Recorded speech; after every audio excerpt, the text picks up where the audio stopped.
In this video, I'm going to talk to you about the importance of brand visuals, and I'm going to give you 7 actionable steps that you can take to make sure that your brand is on point.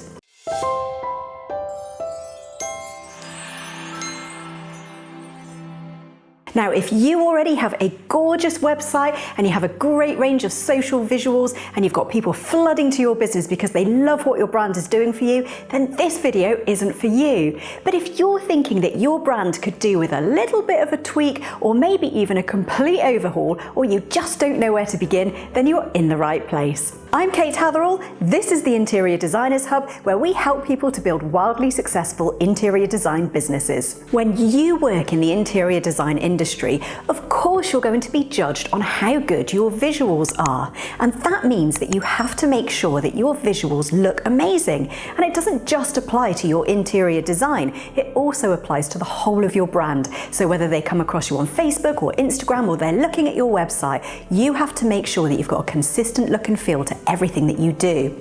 Now, when I started in business, I remember how my branding just looked awful. It looked really basic, it wasn't very good looking across the board, it wasn't consistent, and actually when I look back now on what I used to put out there, I cringe with embarrassment at what I used to put out in front of people. However, in this video, I'm going to show you how you can not make the same mistakes that I did so that you can create a winning brand that's going to get customers flooding into your business. So the first step is to get really clear about your interior design style. Now you might be thinking, hang on a minute, Kate, what's my interior design style got to do with my branding? But the point is this: if you're a really maximalist style interior designer, you don't want to have a soft and gentle brand. You want something that shouts at you, hey, I'm a maximalist interior designer. And equally, if you're somebody that likes creating calm and neutral interiors, then you want to make sure that your brand reflects that too. So once you're clear about your interior design style, tip 2 is to make sure that your brand reflects that.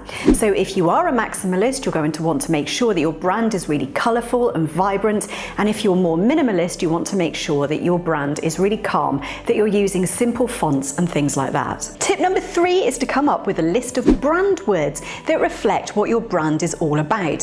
So what you're trying to get here is to the heart of what your brand is. So is it young and punky? Is it bright and vibrant?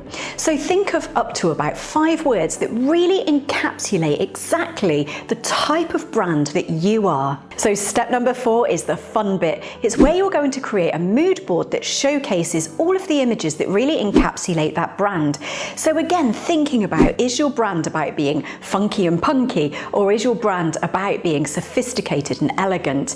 You really want to pull together a board that begins to create a visual representation of that brand message that you're trying to get out there to your audience. Step number 5 is to choose your brand colours. Now, as an interior designer, I'm sure you don't need me telling you exactly what colours to pick, but just make sure that you are choosing colours that reflect the brand based on your mood board and the brand words that you chose already. Be aware of the fact that you want your brand to really show up, so make sure that you've got some contrast in there, even if it's in shades of light and dark as opposed to contrasting colours, because you really want to make sure that it pops in people's feeds when they're looking at things on social media. Tip number 6 is to choose fonts that reflect your brand style. So if you've got a really elegant and refined brand, you're probably going to be wanting to use cursive type fonts. However, if you've got perhaps a Scandi type of style, you're going to be wanting to look for very simple fonts. So make sure that the fonts that you select tie in with your brand look and the brand messages that you're trying to communicate. And finally, tip number 7 is where you get to pull all of that together and you're going to create your very own brand board. Now, what this does is it gives you a visual representation of your brand. It shows you your colours, it shows you your fonts, it shows you your brand words and any inspirational images that can help you to stay on brand whenever you're creating your own social graphics or graphics for your website.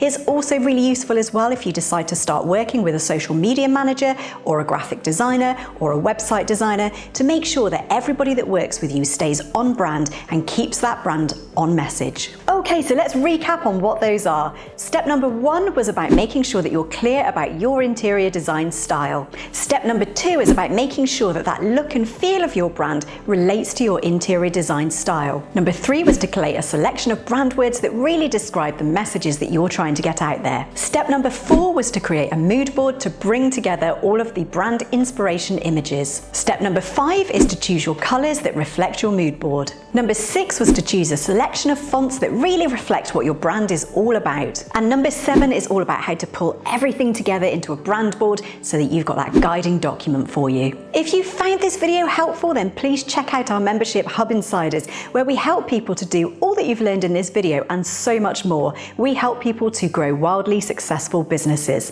Thanks so much for watching my video here on YouTube. If you find this video helpful, then make sure that you subscribe or hit the bell to get notifications, and we'll see you in the next video.